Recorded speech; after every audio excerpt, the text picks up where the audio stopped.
Next time you get a chance, count the number of different kinds of plants around your home.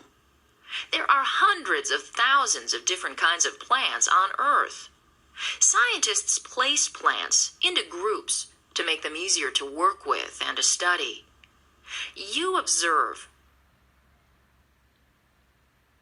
What's the major difference between these two plants?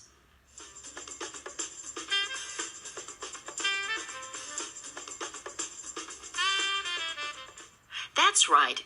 These ferns are non-flowering plants, and these are flowering plants. Flowering plants are the most abundant plants on Earth. Let's take a quick look at the general life cycle of flowering plants. These garden seeds will eventually develop into adult bean plants. Following a resting period, a seed will germinate if it receives water, the correct temperature, and oxygen. In the process of germination, a seed sprouts, or in other words, it begins to grow. The nourishment for these early stages of growth is provided by the energy within the seed.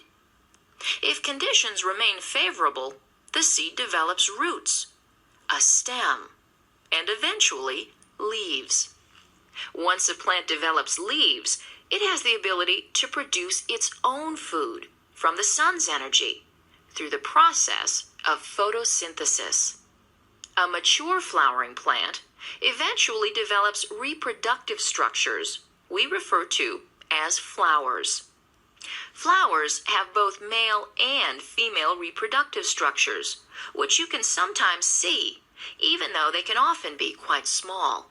The wind and animals, such as birds and insects, often help plants reproduce through the process of pollination. Pollination involves transferring pollen from the male plant part to the female plant part. This eventually leads to the development of fertilized eggs, which then mature into seeds. Flowering plants commonly produce fruit which surround the seeds. You've probably enjoyed eating some of these fruits, such as apples, oranges, and melons. In nature, fruits containing seeds fall to the ground or are eaten by other animals. Eventually, seeds make their way onto the ground and germinate, starting the cycle all over again.